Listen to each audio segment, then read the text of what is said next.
Ah, listo, perfecto. This call is now being recorded. Listo, está grabando la conversación. Bueno, para los que no me conocen, yo creo que son muy pocos. Mi nombre es Elber Coes. Yo también fui parte del taller Relata. Hace muchos años lo disfruté, aprendí, sigo aprendiendo de John Jairo. Creo que para mí John Jairo ha sido el maestro base de literatura porque yo me formé en Derecho, pero por esas cosas de la vida, ¿sí me escuchan bien, cierto? Por Sí, esas señor. cosas, Sí, muy bien. por esas cosas de Sí, la vida, como Flor. que te escuchamos bien. Ah, bien. Por esas cosas de la vida me dediqué a escribir. También era una cuestión de vocación, ¿no? Toda la vida, desde niño, siempre me había inclinado por la literatura, por escribir, no la literatura, sino por escribir, por contar. Recuerdo que al principio hacía cómics, bueno, intentaba hacer cómics, pero me parecía muy lento para las ideas, entonces renuncié a eso, muy niño, muy niño, muy niño, y me dediqué a escribir esas historias que quería contar a través de las imágenes. ¿Qué les digo yo? El derecho como profesión me ha servido mucho para aprender a contar. Ustedes leyeron el Hijo del Nilo, y el Hijo del Nilo prácticamente es un relato sobre la norma. Entre el Hijo del Nilo y otras narrativas que he compuesto, un libro que John Jairo, por ejemplo, me ayudó a editar el año pasado, siempre está implícito el derecho, o la ley, ¿no? La norma como, como condicionamiento. Yo quiero que ustedes, yo no sé si ustedes leyeron el cuento que está en el libro de los mapas, los pájaros conocen el mapa del cielo, el cuento de Lamentos funerarios de Babilonia. No, sí, no. Bueno, entonces hablemos del Nilo. En el Nilo, por ejemplo, en el cuento del Hijo del Nilo, casi todas las premisas son sobre las normas, todas las premisas son sobre la ley. Yo quería contar un relato de Moisés, pero un relato de un Moisés desde su perspectiva de la norma. Explicar por qué compone 3 libros de los primeros 5 de la Biblia, por qué los compone a costa de leyes, ¿no? Leyes que para nosotros hoy son obsoletas, pero que en su momento eran leyes casi que naturales. Entonces, a partir de eso, a partir de esa idea de un Moisés legista, sin descartar obviamente a ese Moisés hebreo, porque la tradición hebrea incluye un Dios,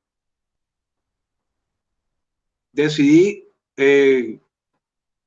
digamos, tergiversar la historia, tergiversar el relato y contar esa perspectiva legislativa y normativa de un personaje que prácticamente es muy bíblico, un personaje que es un patriarca, todos lo vemos desde la idea del patriarca, ¿cierto?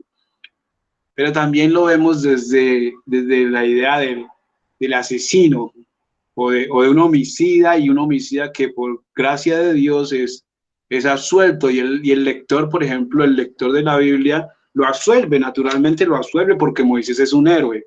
Sin embargo, yo en el cuento hago algo, y es demostrar que Moisés es un poco truculento, ¿cierto? Que todo lo planea, que en realidad él aparte, a partir de sus creencias, genera unas formas de impactar, que es el sello de la ley, que es crear el sello de la ley, marcar la ley en piedra, y obviamente hacerlo con una entrada triunfal, que es justamente llevando esas piedras al pueblo hebreo y haciendo que las conozcan el pueblo egipcio. Pero parte de esas leyes en las que él se inspira fueron las que sus padres putativos, adoptivos, le enseñaron cuando lo adoptaron como egipcio. Fue lo que él aprendió de la parte de su instrucción de la ley. Y yo no sé qué tanto se copió de ahí para después los 10 mandamientos. Perfecto, don Oscar, porque mira que, por ejemplo, si nosotros nos vemos la tradición judeocristiana antes de Moisés, ellos no tienen leyes, las leyes de ellos son naturales, ¿sí? Ellos confían en lo que les dice el sacerdote dijo lo que dijo Yahvé, y pasan y van, digamos, es una tradición oral, ¿cierto? Pero todavía no hay una legislatura como tal, y esa legislatura, justamente la teoría del cuento es que la legislatura se la imprime el pueblo egipcio, ¿sí? Por su educación egipcia, porque porque el pueblo egipcio era un pueblo ya construido en todas sus formas, íntegramente, era un pueblo que tenía escuelas, un pueblo que tenía religión, una religión muy avanzada, un pueblo que tenía médicos, doctores, y por supuesto que tenía, como casi todos los antiguos pueblos o los antiguos imperios, oráculos. Algo que, digamos, hoy podemos atribuírselo al sacerdocio de cualquier religión. Pero yo quiero que antes de discutir, digamos, estos temas de los cuentos, discutir alrededor de los cuentos y las formas, tratemos unos temas que me parecen fundamentales para entender cómo yo trabajo la literatura, ¿cierto? Y qué pueden ustedes absorber de eso que yo trabajo en la literatura. Bueno, principalmente soy narrador. Casi que la vida me ha arrastrado a la poesía en esos últimos años, pero en realidad principalmente soy narrador. Y narrador de los que inventan, ¿no? Es decir, yo leo crónicas para alimentarme, pero no escribo crónica porque me gusta un poco más el tema de fantasear sobre mis personajes. Tomo elementos de la realidad, por supuesto, pero no hago que la realidad sea todo lo que quiero componer. Entonces, hablemos de narrativa. ¿Qué es la narrativa? ¿Por qué narramos? ¿Para qué? ¿Con qué fin? La premisa mía es, creo que narramos porque es una necesidad básica, desde el fondo. Es decir, todos venimos con ese quid, con ese plus intrínseco de la necesidad de narrar, ya sea que sea escrito, visual, o sea con palabras, que no perfeccionamos la técnica, es otra cosa, pero todo el tiempo nosotros estamos contando algo. Estamos narrando, ay, mira lo que me pasó ayer, ay, mira lo que le pasó a mi mamá tal día. Uno lo que hace, digamos, uno como autor, como escritor, lo que hace es darle ya un sentido, volverse consciente de esa necesidad narrativa. Narramos para organizar nuestros pensamientos, para organizar nuestros sentimientos y, por supuesto, para organizar el tiempo, ya sea pasado, presente o futuro. El futuro, por ejemplo, es una de las formas que usa Asimov, una de las formas que usa Julio Verne, ¿cierto? La idea, la proyección de cómo va a ser el mañana. La mayoría de nosotros preferimos narrar el pasado, porque el pasado es más fácil, más conocible, ¿cierto? El futuro es una cuestión de proyección, de anticipación y requiere en cierta forma un mayor esfuerzo. Requiere especulación, como llaman en economía.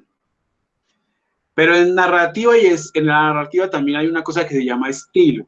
Si la narrativa es general y la narrativa habla de cómo yo cuento algo, de lo que yo cuento, perdón, de lo que lleva implícito mi relato, el estilo es la forma en que lo cuento. El estilo viene a ser el modo o las herramientas que yo uso dentro del lenguaje para poder expresar esa narrativa. Entonces, la premisa es la siguiente. Si tienen preguntas, me van diciendo.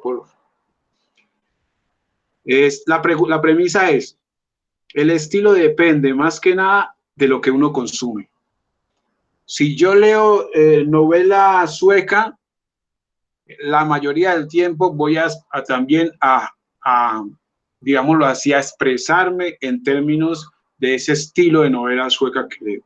Como yo leí mucha literatura anglosajona, tengo una tendencia a escribir sobre territorios extranjeros y con personajes cuyos nombres no obedecen, cuyos nombres y cuya cultura no obedecen necesariamente al territorio al que yo pertenezco.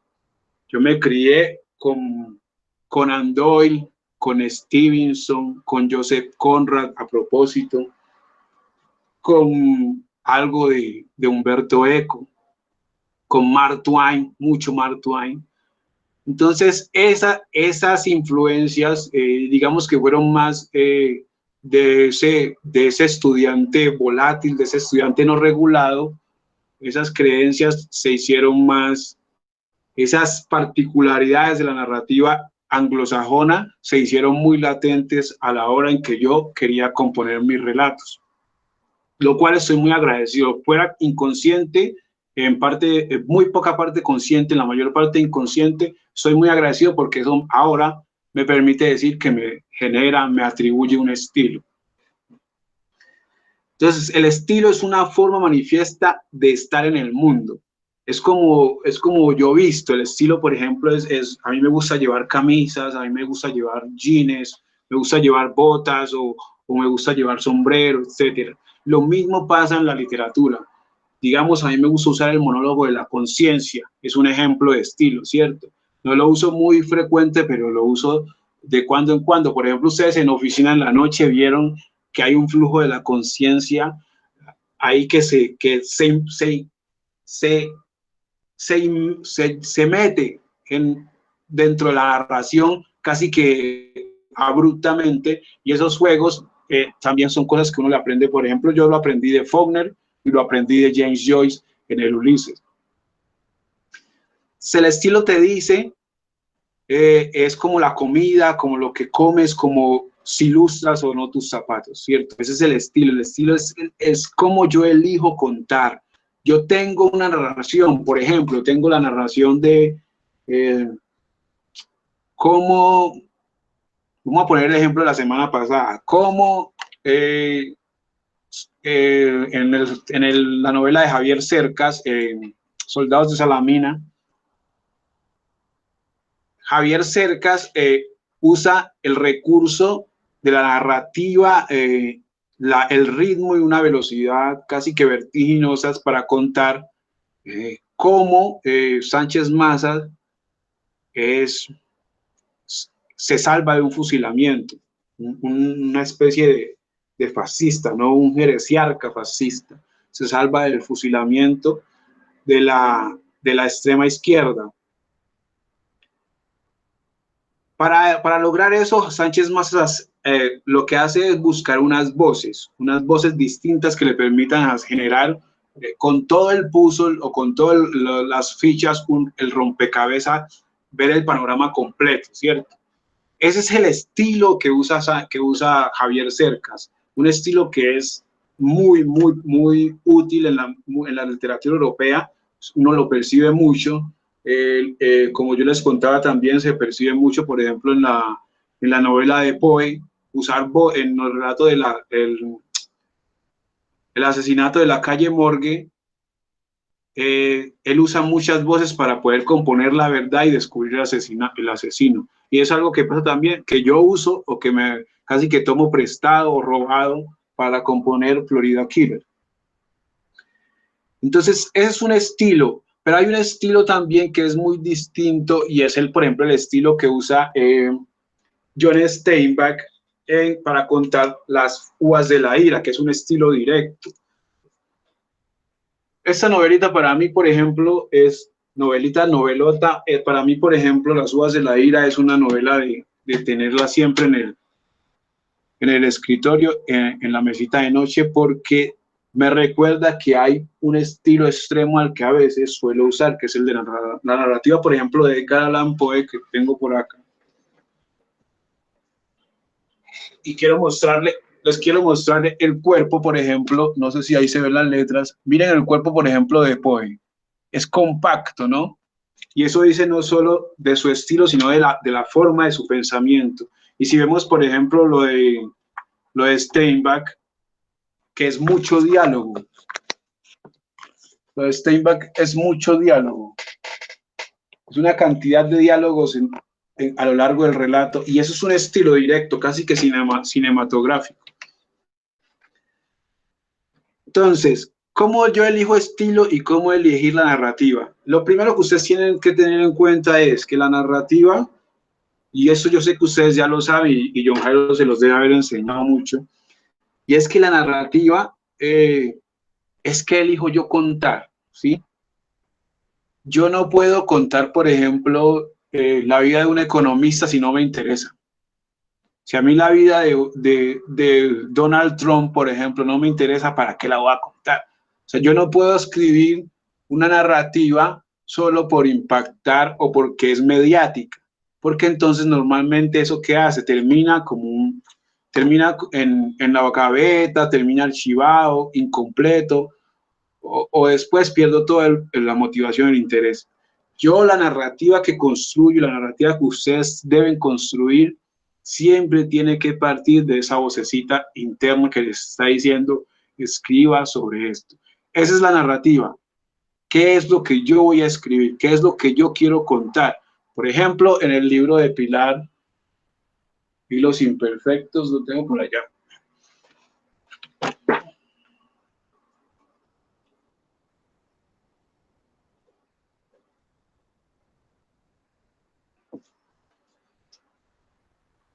En el libro de Pilar, por ejemplo, Pilar escribe sobre una familia y un esposo que prácticamente es un abusador, un déspota, un patriarca, ¿cierto? Un patriarca en el mal sentido, no en el sentido de Moisés. Entonces, por ejemplo, esos elementos, Pilar escogió, bueno, eso ya son, digamos, unas cuestiones muy personales, pero uno asume que la pasión y la entrega con que Pilar elaboró este libro tiene que ver con sus búsquedas, con esa vocecita interna que le está diciendo, escriba esta narrativa, ¿cierto? Yo escribo sobre Moisés porque a mí me apasiona lo religioso, porque a mí me apasiona lo espiritual y porque me apasionan las leyes. Entonces elijo un tipo al azar, pero en los que yo he puesto el foco, y esos temas, elijo los temas en los que he puesto el foco, y esa es mi narrativa. Mi narrativa corresponde a mis preocupaciones, a los personajes que quiero desarrollar. ¿Y cómo la elijo? Sencillo, escucho mi interior. Premisa: si eliges la narrativa, si eliges el cuento como si se tratara de un dossier, fracasarás tarde o temprano en el relato que estás componiendo. Premisa: deja siempre que la narrativa te elija, es lo que les digo. Escuchar la vocecita que está dentro. Y en lo que voy a redondear a partir de la intuición más adelante, que se reduce en: nunca elijan la narrativa, dejen que ella las elija. De hecho, no tienen que elegirla porque la narrativa está con ustedes. Por ejemplo, un ejercicio que yo les voy a poner es, perdón, escribir tres frases que condensen sobre qué escribirían, digamos, el próximo año. 3 frases que condensen sobre qué escribirían. 3 temas. ¿Qué desarrollarían? Un argumento pequeñito. ¿Qué desarrollarían en un cuento o en una novela? Esa es la narrativa. ¿O cuáles son esas preocupaciones que ustedes tienen en el fondo? ¿Y cómo elegir el estilo? El estilo, premisa, se puede elegir, por supuesto. Si yo no elijo la narrativa bien, si bien yo no elijo la narrativa, sí puedo elegir el estilo. Es decir, si yo quiero escribir sobre la enfermedad, puedo escribir, digamos, a mí me gusta escribir sobre